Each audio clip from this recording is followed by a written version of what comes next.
There we go. So once again, welcome to the webinar series. Thank you for joining us for the final session of our 2024 series. So thank you to everybody that's attended the last three sessions. We're really excited for our final session today. Introductions. My name is Pete Buchanan. I'm the Associate Director here at Montana Campus Network for Civic Engagement. I'm also joined today by Hannah Evans, and also our host and moderator, Dr. Karla Bird. She's the Tribal Outreach Specialist at the University of Montana. Acknowledgements. First of all, big thank you to Taryn Lasgun for providing our artwork for the series. This piece is entitled Reaffirming Ancient Beliefs from 2023. If you're interested at all in Taryn's work, please visit the website. We will be sharing links throughout today's session, so that way you can have a look. I also want to acknowledge our sponsors. Huge thank you to our sponsors for the entire series that have made this possible.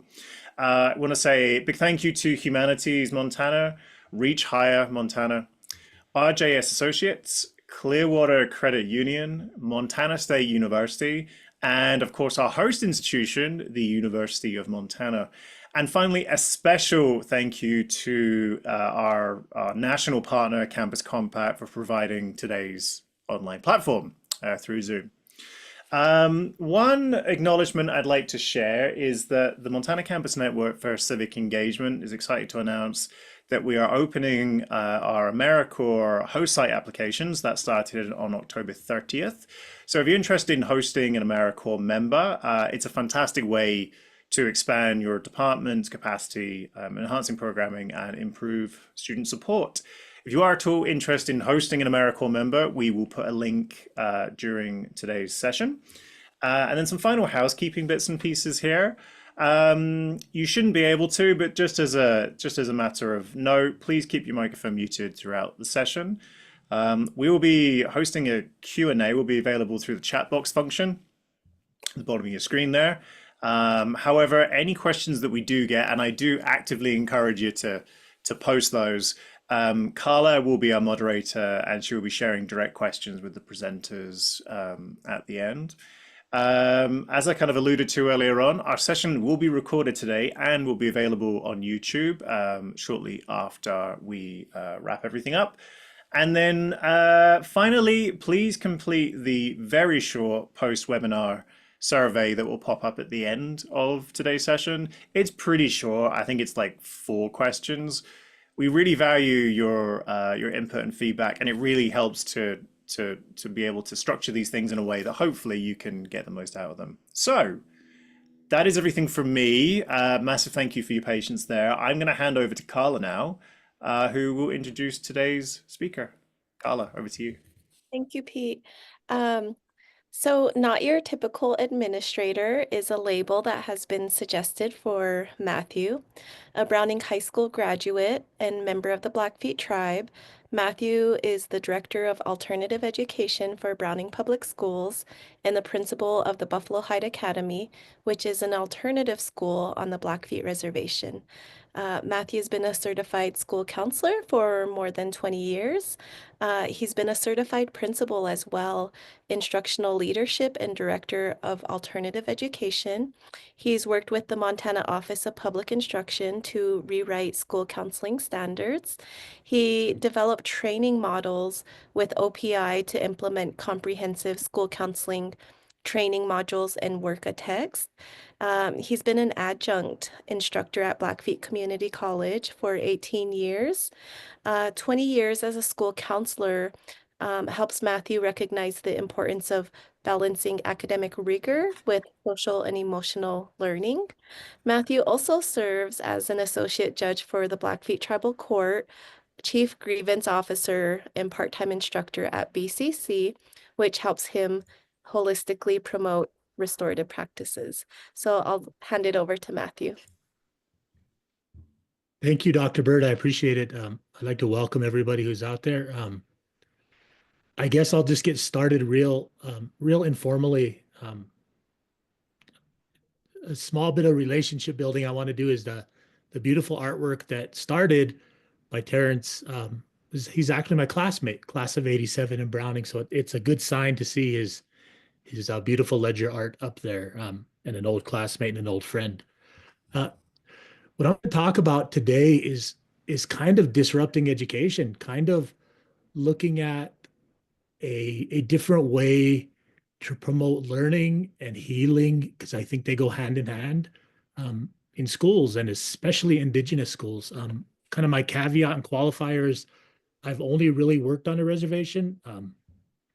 And so everything in context is going to be working with Indigenous students. But I also strongly believe that using trauma-informed principles, using cultural principles, using restorative practices is a gold standard for any type of education, along with project-based learning and authentic assessment. Um, I'm going to start out and I'm going to share my slides here, and they'll kind of help keep me focused and from rambling too incoherently, and taking us in a direction that we're not comfortable with. So here we go. Um, yeah, so there's my the school that I'm really proud of, and the school that has kind of been, for lack of a better term, our laboratory for these kind of out of the box concepts and this new way to do education is called the Buffalo Heights Academy in Browning, Montana. It's an alternative school. It's been in this iteration as the Buffalo Heights Academy for about 13 years, about 12 or 13 years. Um, when the superintendent asked if I was interested in moving into admin, about a decade ago, he talked about our alternative students, and those were students that I always students who are struggling, students with high A scores and a lot of trauma. A lot of times I felt like we were cherry picking. We were judging the success of our schools by the outliers, by the valedictorian and the basketball stars and the students who are really confident and really healthy. We weren't really looking at the fact that we consistently had a dropout rate of 30%. We had a lot of students who survived school. They didn't thrive in school, and we wanted to do better. And I really felt like we could do better. But I'm gonna get right to the crux of it. I don't feel like we could do better with our blind adherence to Western educational standards and policy and concepts. So I did some research I agreed to the job, and before I jumped in, I decided to do some research. And I worked with Montana Healthcare Foundation on a mini grant, and I began researching historical and cultural trauma. I got a hold of Megan Rides at the Door with the Native Children's Trauma Center, and had her come in and train the staff so that we could learn about acute, chronic, vicarious trauma, and just as importantly, start building resiliency factors. And we found out that these resiliency factors are all in our community. I mean, we're hurt in relationships and we heal in relationships. So we wanted a school that was based on healing, that was based on putting the culture in front of the students, putting the culture, embedding it in the curriculum, in our behavior.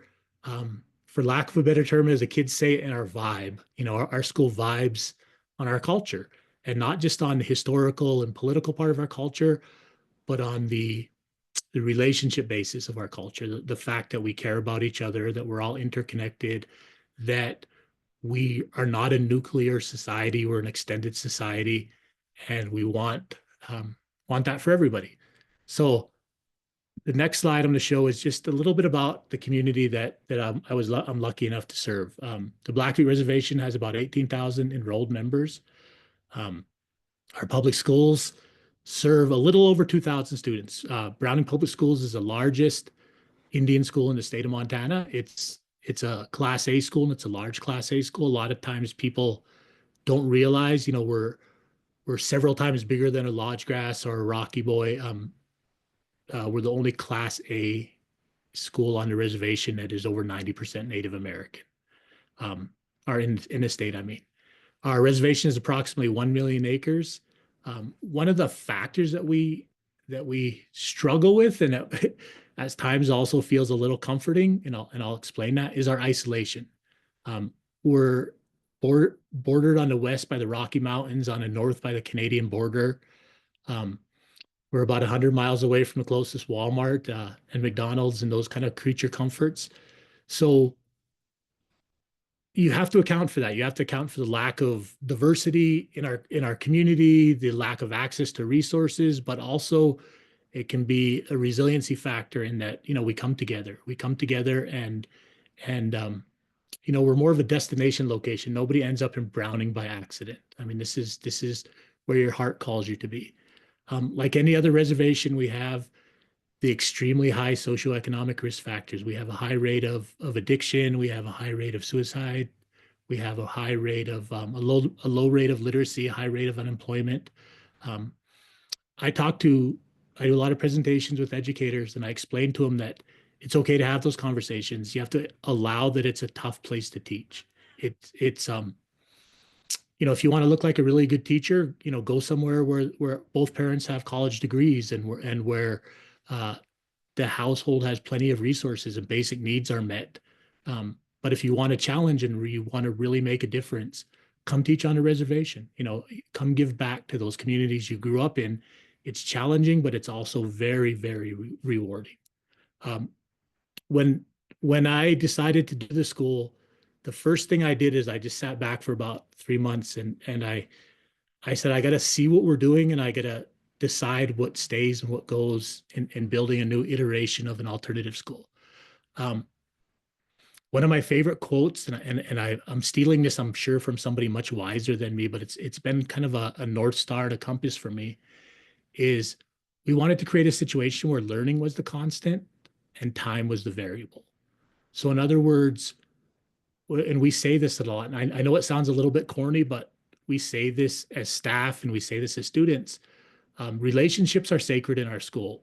The handbook isn't sacred. The clock isn't sacred. Even the curriculum isn't sacred. It's those relationships. Now, those things are important and they need to be attended to. But the most important thing is making sure we're all feeling okay, making sure we're not inadvertently re-traumatizing each other, making sure that we're learning in love and harmony, making sure we're learning in balance, and making sure we're learning in cultural context. Um, this is a quote from the author of Braiding Sweetgrass, and it's kind of a little mantra we say. An educated person knows their gifts and how to give them to the world. If you if you work with Native American students, they very rarely want to grow up to be stockbrokers or investment managers or captains of industry. They want to be healers. They want to be doctors and nurses and counselors and teachers. Or if they go to law school, their intention usually is to come back and fight for water rights or fight for to get land back. It's not to advance their own material place or their own wealth. It's to give back to the community. Once we have these discussions with students and we start kind of talking about that and letting them know that education can be a path to giving back, to helping out grandma, to helping out the family, to helping out yourself, um, we get a lot more leverage.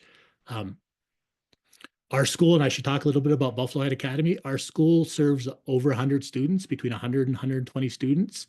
To give you a context, in Montana, that would make our alternative school a pretty healthy Class C size school. Um, the students who come to an alternative school have tons of different reasons. Some were bored by the curriculum, and so they disengaged. Some were bullied. We have students who were the bullies. We have students who were violent offenders. We have students who had profound attendance problems because of other priorities in their life. We have students with high skills and with low skills. Uh, when we started the school, the superintendent at the time, who was non-native, said, if you're going to have 100 students, at-risk students together, you're going to need a vice principal.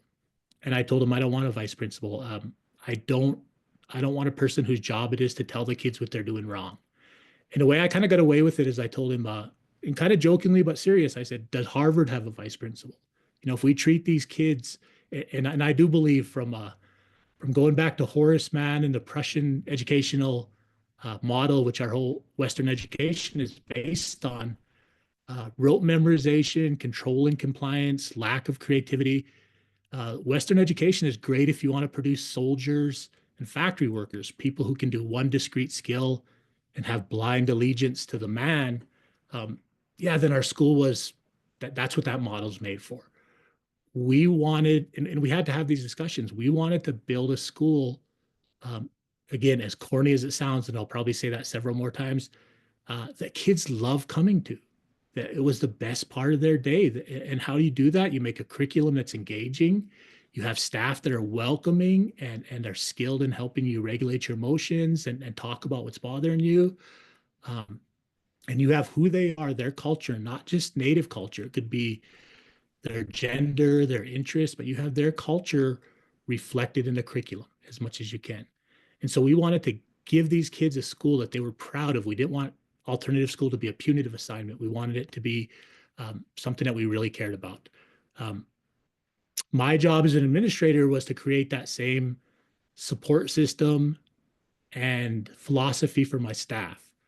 I didn't want to be the type of principal who was standing at the door at 8 o'clock and saying, Matt, if you're here at 7:59 or 8, you're a good employee. But if you're here at 8:01, we have to have a talk. Um, Again, learning is the constant and time is a variable.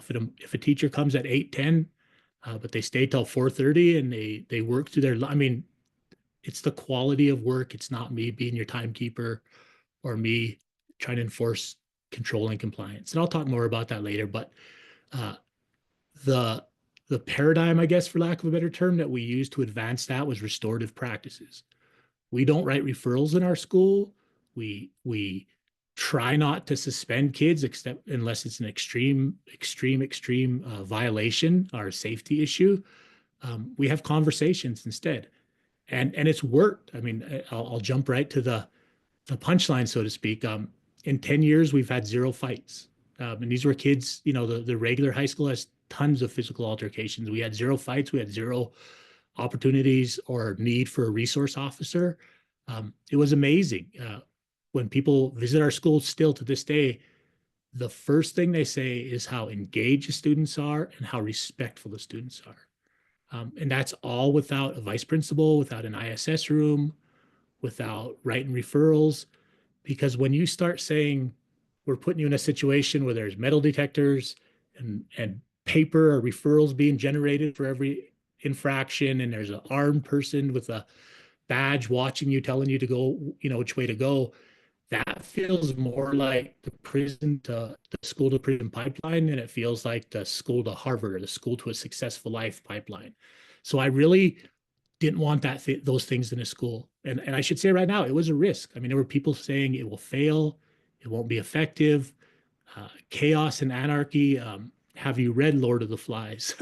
And I was nervous about it, but I knew after living on the res and working in a regular school for 20 years that when I treated students well, when I built that relationship, when I got to know their name and their family's name and their interests and their hopes and their dreams, when I celebrated and grieved with those kids, um, they were fine. They were fine. The relationships were strong, and any bad decisions or poor behavior could easily be corrected or recalibrated.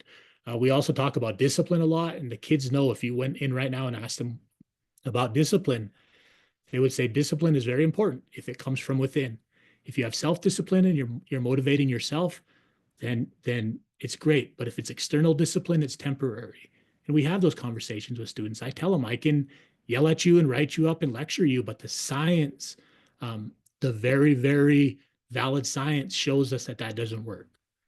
So we decided to have a different kind of school. And I'm going to kind of get into a couple of the concepts that really drove us. And then, yeah, and hopefully you'll find this interesting. So there's three boxes here. The red box is the status quo, or the way things were pre-Buffalo Hide. And if I could say, it's probably the way most schools are still. Yellow is our ideal scenario, and the green box is kind of our roadmap to get there. So we'll start with relationships. How do we create a culture of, let me, Matthew, I think you need to do presentation format. oh, is it not showing? No, it's showing, but if you do the presentation format, so Okay, see slideshow. Yep. Yes. Is that better? Yep. Okay, thanks, Karla. Thanks, Dr. Bird. In the red box is a status quo. And this slide says, how do we create a culture of respect, reciprocity, and responsibility in our students? And those are all, besides the alliteration there, those are all really important concepts. The status quo right now, it lacks reciprocity. It lacks, you know, I notice how many teachers would say, I can talk this way to students, but they can't talk this way to me. I can eat in my classroom, but they can't have snacks in their classroom. I can look at my phone for notifications, but if they take their phones out, I'm going to take it away. Um, there was a lot of talking to students, but not talking with students. So we start talking about what reciprocity would look like in the classroom, on a field trip, parent-teacher conference, what reciprocity would look like with parents. We wanted kind of that restorative equality of restorative practices, where it's a circle and not a table with a head and and subservient kind of model. Um, the status quo, I think I'll do all the red box and then all the yellow. I guess that's one way to do it. The status quo is based on hierarchies. There's always somebody in charge. There's always somebody above you. And although I understand that the buck has to stop somewhere, and people have more responsibility, we have those discussions. We say, when you have a position of leadership, it doesn't mean you're the smartest person in the room, and it doesn't mean that you do the most talking. It means you're a servant. It means you have the most responsibility. And quite frankly, you should do the most listening. So we try as much as possible to erase or blur those hierarchies. One thing I'm really proud of is that if you came to our school, any of my teachers, any of the teachers, I try not to even use the possessive form, any of the teachers we have, or any of the staff, from the janitor to the homeschool coordinator, could step in and take a meeting with you guys, or take a meeting with a parent, because they understand what our school is. They understand our concepts. They feel important. They feel like they're part of it. We try to really blur those hierarchies. Um, the status quo currently is a punitive approach to discipline and student discipline. Um, when things happen, when problems arise, when students have a hard time, or staff have a hard time regulating their emotion, um, the tendency is to show them the video, show them the statements, write them up, kick them out of school. It's kind of one-sided. Um, what we do if a student makes a mistake is we work through restorative practices. You know, what was happening? What were you thinking? What could you do different? How do you remedy this? Inherently, people crave resolution and harmony more than they crave that head on a silver platter. That just erodes relationships, because then you're the one that got me in trouble, or we have beef, or you didn't listen to me when I was having a bad day. Um, quite frankly, not all issues, but at least 80 and maybe even 90% of of behavior in school can be quelled, settled down, and really minimized by restorative practices. If you don't have restorative practices, please look into that and make it work for your school. The status quo is also that parents, caregivers, and were treated as obstacles as opposed to resources. Um, the superintendent that I was talking about that I worked with was a non-native. And when I was helping with climate with the school, he told me, you guys need parent meetings. We need to have parenting classes. And the way he said it was a little punitive, a little patronizing, like he wanted uh, to lecture the parents. So what I did instead is we created parenting classes where the parents came in and they were the experts. They were the experts in the community. And they told our teachers and our students who they were, and we learned from them. And it was really great to bring them in like that. An ideal scenario is that relationships, the yellow box now, is that relationships are the foundation of all education. You know, we are always aware um, of how we're getting along with others in our school. And again, it's not just how we're getting along with students, it's how we're getting along with our colleagues, how we're getting along in the community. Um, we try to teach our students that, man, relationships can be repaired. Growing up on the reservation with all our historical trauma, we learn how to fight, we learn how to hold grudges, we learn how to take it to social media, or not let down that burden, where I don't think that was who we were pre-colonization. I think that all our anger and our ability to fight came because we had to do that to survive the boarding schools and to survive colonization, but we've inadvertently turned it on each other. So um, the way that we model that is we really, really push for positive relationships. If parents come in screaming at us, instead of screaming back, we let them say what they need to say, and we help solve the problem. We don't hold it against them. Um, that's a restorative approach. The third bullet point there, and I'm really passionate about this now. I've been doing a lot of thinking and writing some stuff up, and I want to kind of explore this more. But I think our ancestors and our elders gave us everything we needed, and we just didn't pay attention. Um, our oral culture aligns so beautifully and seamlessly and powerfully with restorative practices. And oral culture doesn't just mean um, you talk a lot. It doesn't just mean you're a great orator or you're a great storyteller or a great joke teller, although that is important. What it means, at least 51%, in my opinion, and this is where the healing happens, is we need more people who aren't just great storytellers, but great listeners.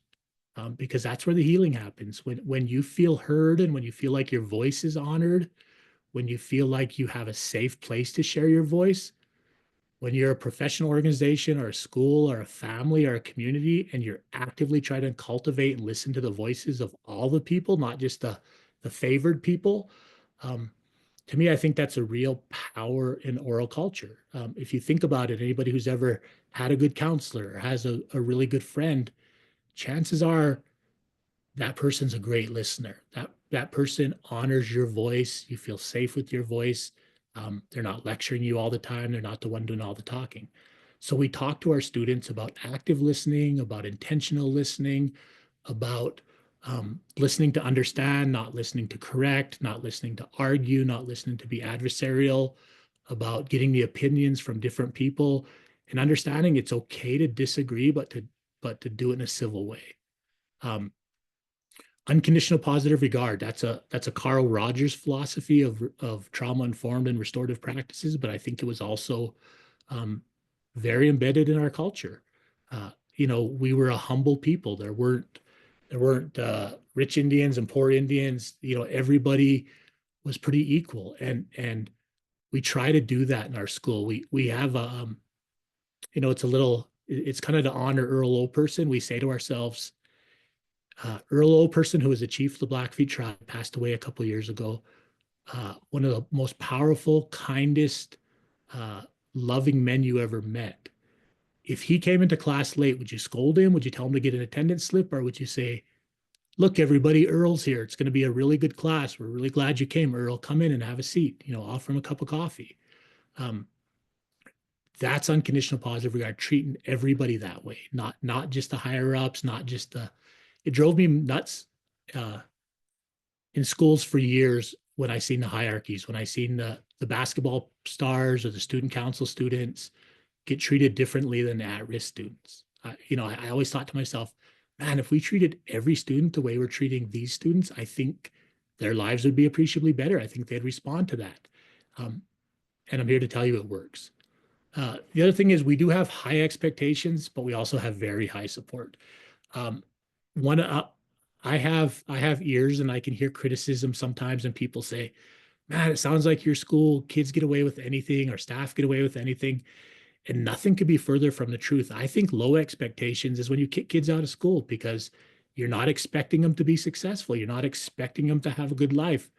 When you kick kids out of school on the reservation for relatively minor offenses, they don't go home and be the Bible or chop wood for elders. They do risky things. They're more prone to addiction. They're more prone to dangerous behavior, and they're more prone to just that educational apathy where they just think they don't care about me. Um, so I often tell students, I'm going to fight hard to keep you in school. There's going to be days where you might even be fighting to get out of school, but I'm going to fight hard because you matter, because your life matters, your potential matters, and you deserve a good life and you deserve happiness. So my high expectations is that I don't think any kid is beyond help. I don't think any kid is beyond support. And I think if we calm down and kind of model some of these behaviors, it can happen pretty effectively.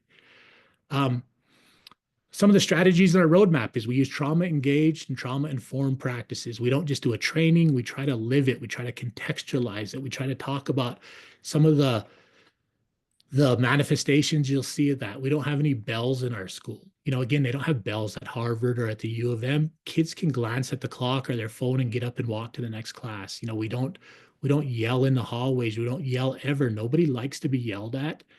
And it's always surprising to me. Like you go to a high school and you hear, the decibel level of the staff is through the roof. They're yelling in hallways, yelling in class, raising their voices. When I went to college, they said you don't talk in a normal voice till after December. You have to have a deep, thick voice for 3 months to scare the kids into compliance.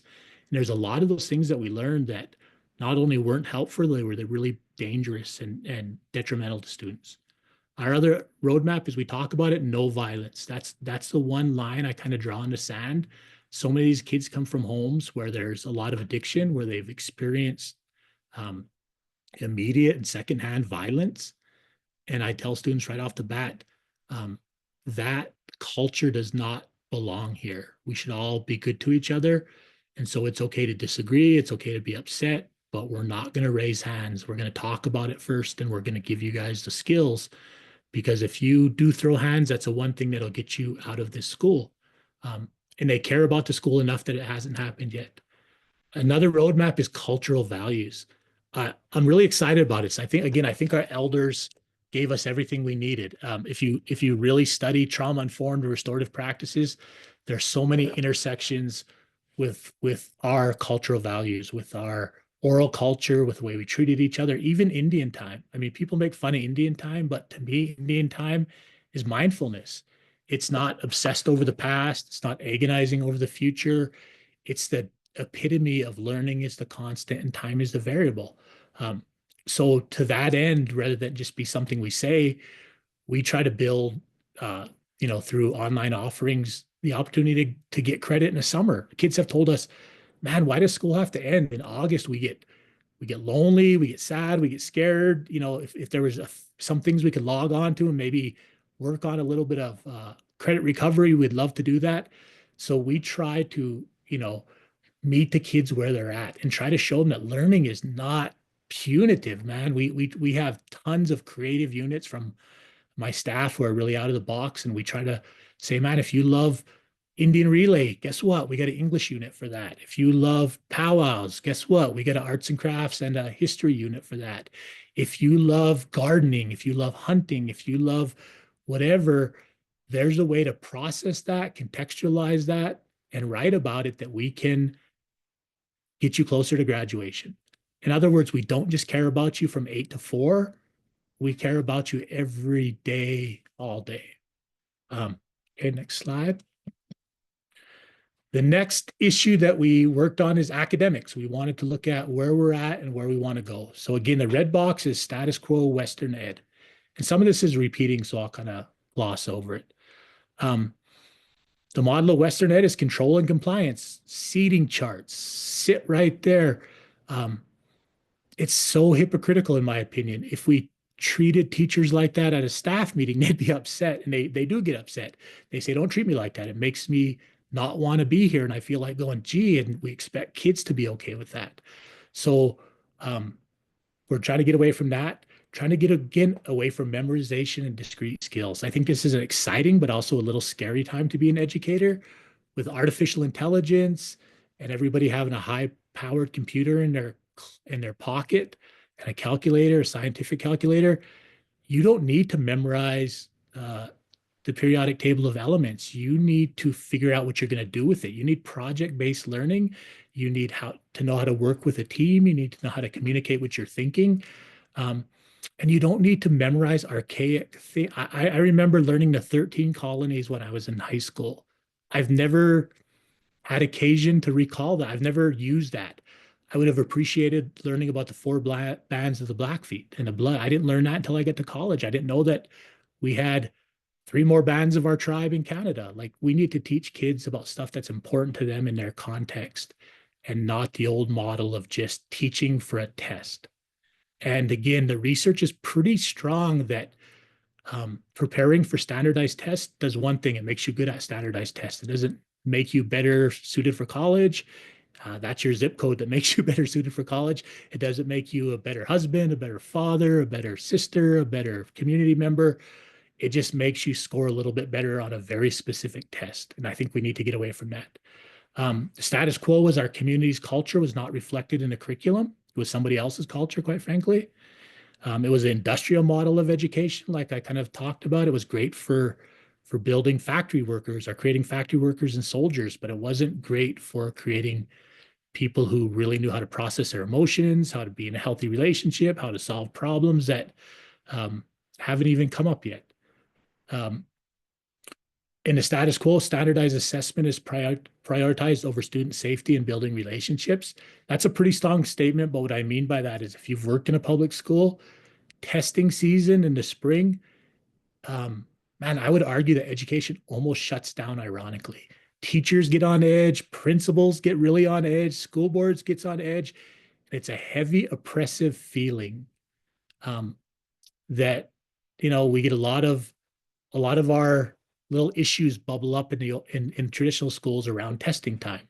It's just such a inorganic and forced non-educational intervention, in my opinion. And status quo rewards test taking skills as opposed to teamwork, problem solving, and social emotional intelligence. I think I covered that. Our ideal scenario would be community led.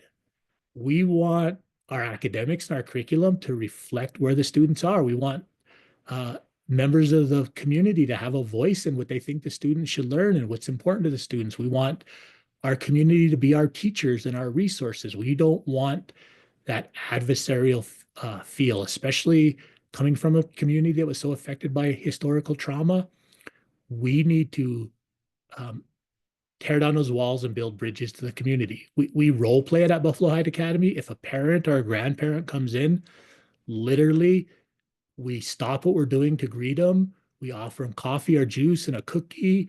We tell them 5 or 6 great things about their student, and then we help them solve a problem. We never say your kid's in trouble. We just say, hey, we're struggling with this issue. Let's solve it together, and let's not be struggling tomorrow. We talk to our parents about why our school's there and what it means, and they're very receptive to it. One thing I'm proud of is that we have a situation where students from the regular high school, a lot of them, and honor roll students, want to come to Buffalo Heights Academy when they see our curriculum and we see our engagement, we see our projects, they want to come to our school. And as a result, the superintendent we had, Karina Gardapi, a native superintendent, was real passionate about taking these philosophies you see here and trying to get them throughout all the schools. We try to use the academics and the teaching position itself to inspire and heal. I tell new teachers all the time, you have a lot of power, but your power isn't the ability to kick kids out of class or your ability to take a phone away. Your power is your ability to take a kid who doesn't want to be there and inspire them and help heal them and get them excited about learning. And you're going to do that by having content and a delivery that they feel safe with and they can identify with. We want to teach critical thinking. And you do that through humility. You do that through telling the students, we don't have all the answers. You may have a better answer. You may be the expert in this area, or your grandma may be the expert in this area. Just because we've always done, I think one of the most dangerous things anywhere, but especially in education, is we've always done it this way. And that just becomes more sacred than relationships. And quite frankly, I don't care if we've always done it this way. If it doesn't serve our students and our community, let's get rid of it. Let's critically think a better intervention or a better scenario. I think the roadmap to this is educational sovereignty.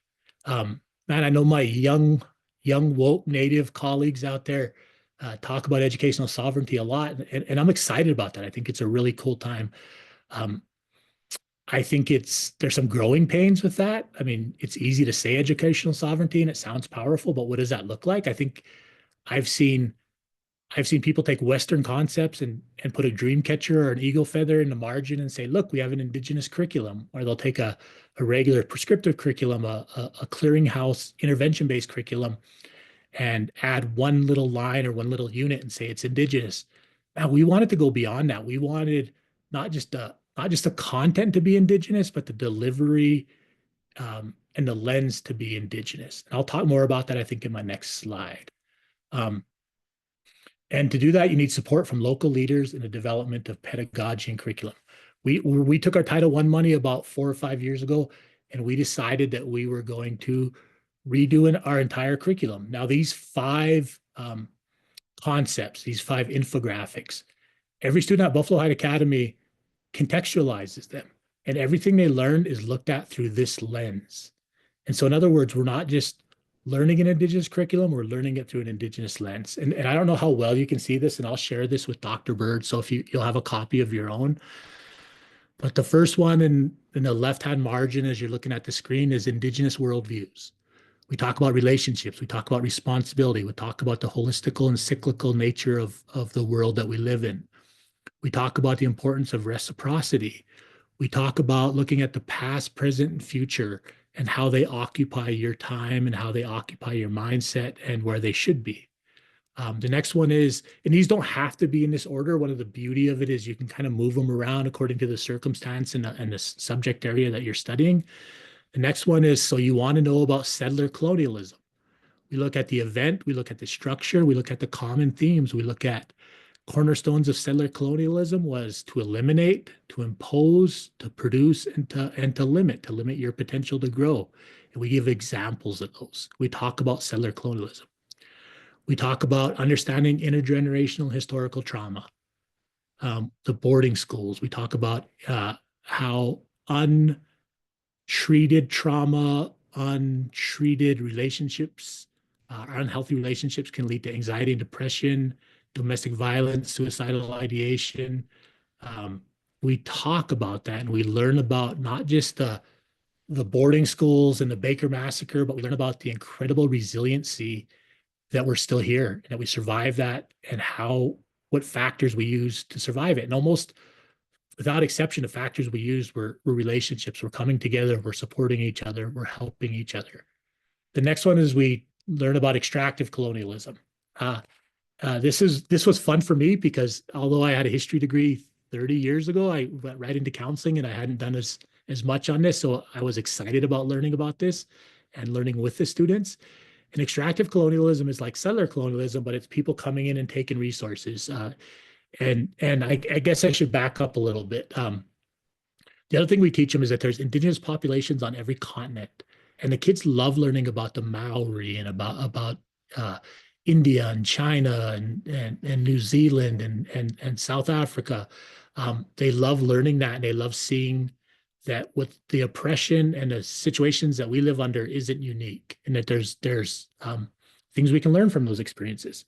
A cool story about extractive colonialism is that we had some visitors come in and they wanted to film our students and do a presentation. And we were excited about it. I mean, any PR is good PR. I'm proud of our school.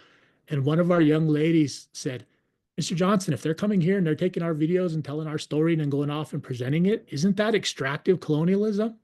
I was like, dang, I think we're teaching you too well, my girl. Like that's right. That's a really good conversation. So that's something we have to talk about.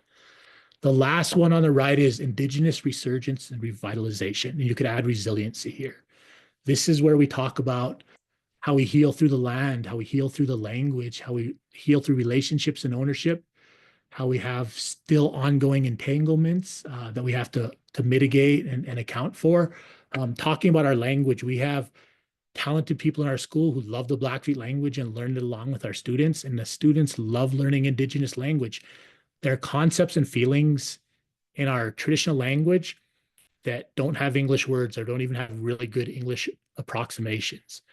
And when they took away our language through the boarding schools and through all that, it would be the Western equivalent of burning our hospitals and our churches and our universities. That much healing and that much knowledge and that much information was gone. And so bringing our language back and bringing our culture back gets students really excited about school. So I think that's the end of my slides, Dr. Bird, and I'm trying to keep it to that. So we have time for Q&A. So yeah. Okay. Oh, go ahead. I think I'm done. So at this point, if there's any questions or anything else, I mean, I'm really excited about this, and you know, Dr. Bird, I could talk about this forever, but I want to leave time for any questions. So we do have a question from Robert. Robert says, how did you decide on develop the curriculum of courses? Okay, so that's a great question, Robert. We have to align things with graduation standards. So we started off with kind of the low-hanging fruit was English. We thought, and again, I'm not trying to disparage anybody. I mean, I know I stand on the shoulders of giants like Denise Juneau and Mike Jetty and Donnie Wetzel. There have been other people who are advancing this, but you go to some of these websites, it's the same lesson plan's been up there for 4 years, and it gives that feeling that it's only in November, Native American Week. So we started with English and we thought, we want everything we teach these kids to have um, a cultural component.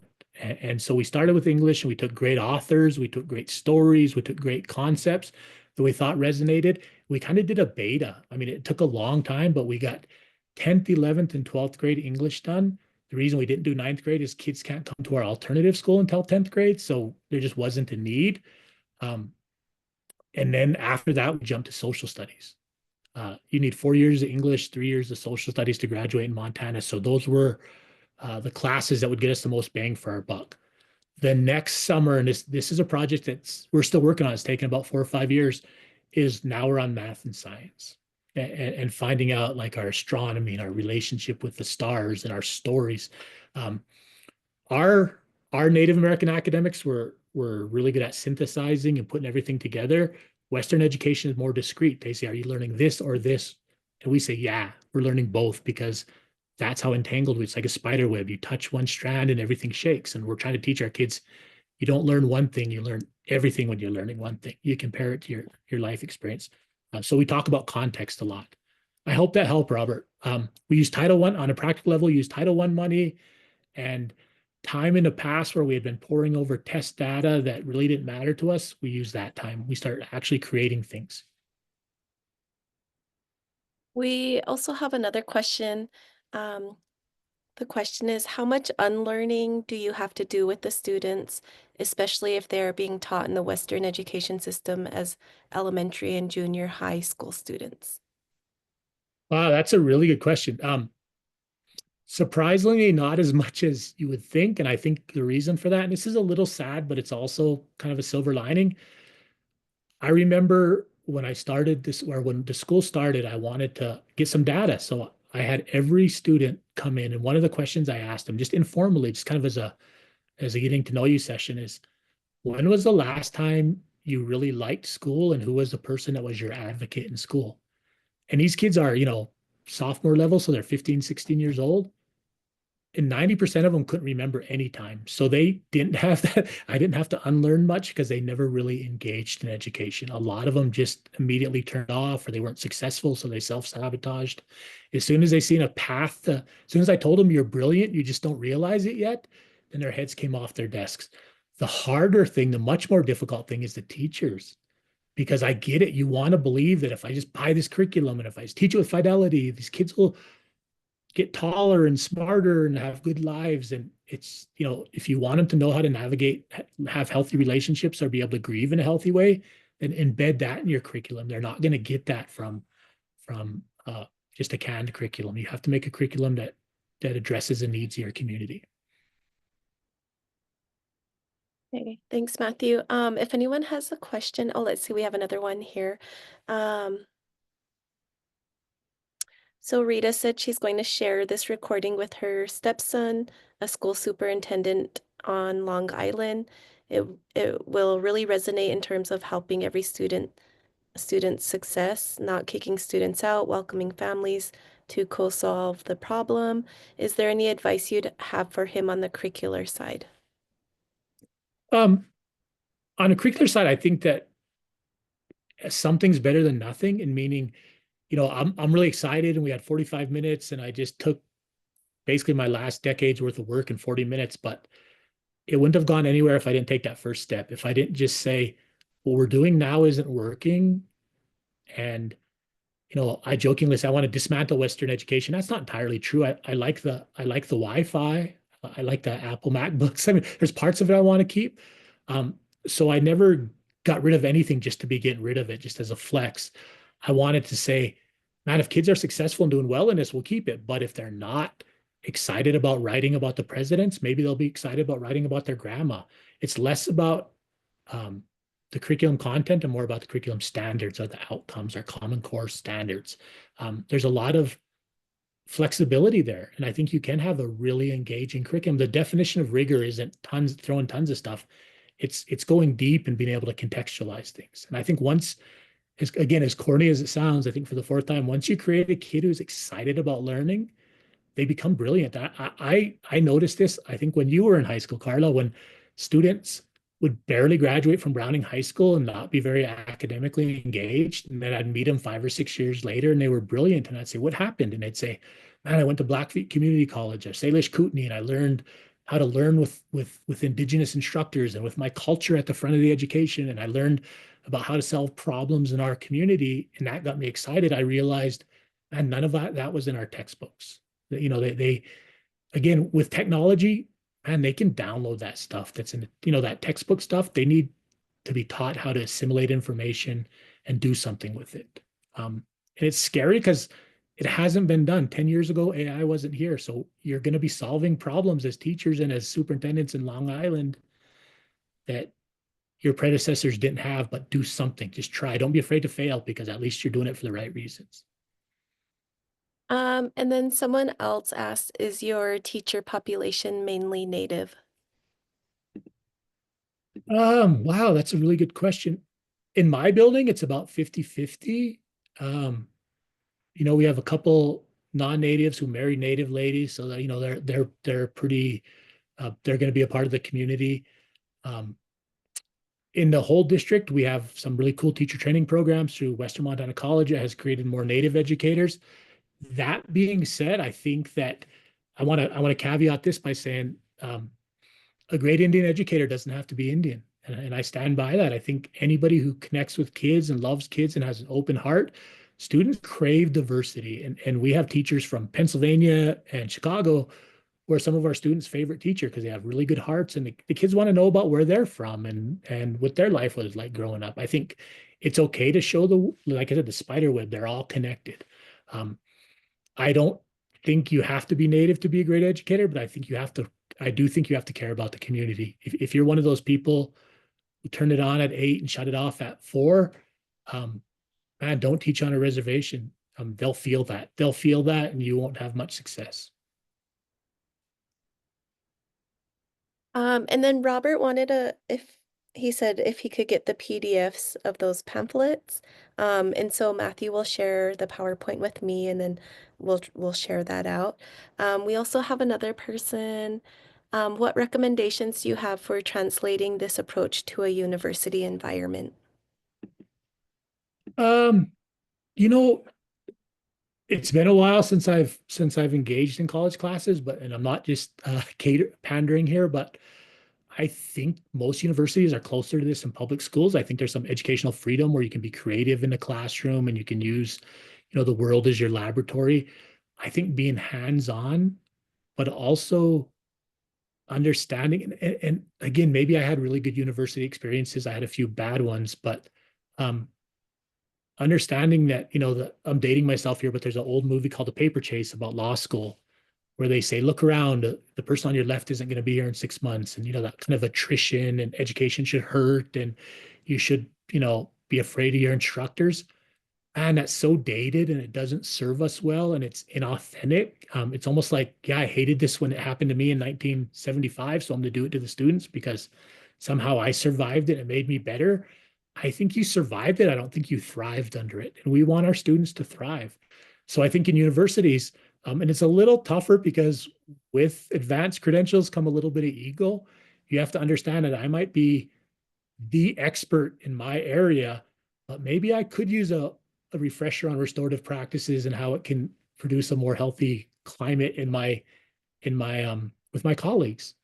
Because again, if you're bringing a lot of junk to work, your students will feel it. Your students will feel it. So I think my job as a principal was attending to my staff so they could attend to the students, making sure that, man, they felt like they were valued and they felt important and they felt heard. Like I said, oral listening, they felt heard. They felt like they had a voice, and I wasn't doing all the talking. I was doing listening. So I think, you'll know it when you see it. I mean, there's a few things I think everybody can improve. Some people need more improvement. Some people are pretty close.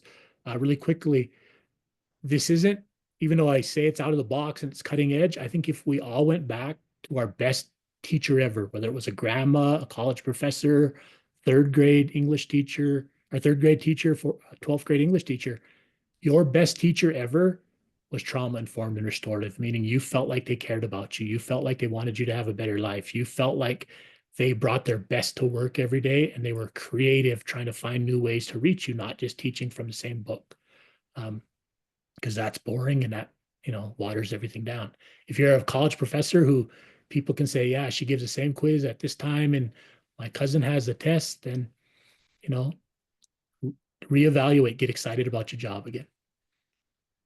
And then we have one last question maybe, and then I'll hand it over to Pete.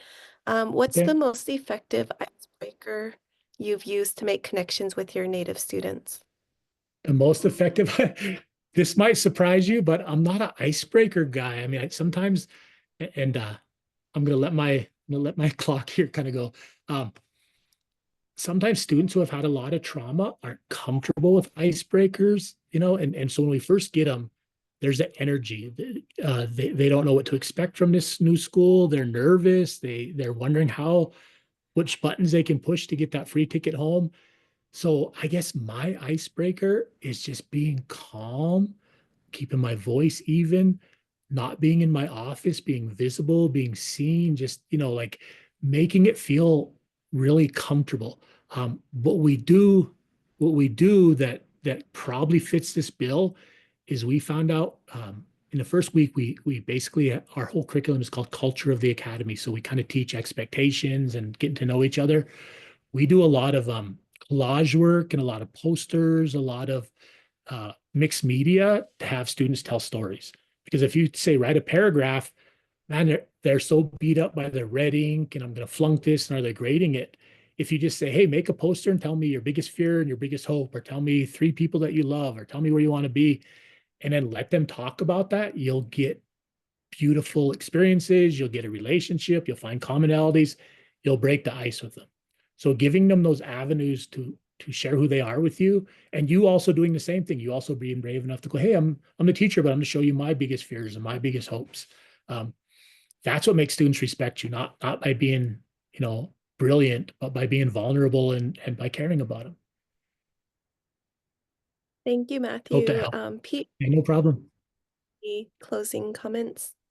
Wonderful. Thank you so much. Yeah, thank you very much, Matthew. That was wonderful and really sort of engaging. Thank you to everyone who's attended today's session and shared their questions and experiences. We really appreciate that you took the time to be with us today. For more information about Centering Indigenous Knowledge webinar series, please visit the Montana Campus Network for Civic Engagement website at mtengage.org. Also, today's session will be available on our YouTube channel, so we've thrown the link into the chat there. Be sure to subscribe and like the video. And then just as another recap from earlier on is that we really do appreciate your feedback. We do use it to inform our sessions. So please do take the time to complete today's webinar survey. And with that, goodbye.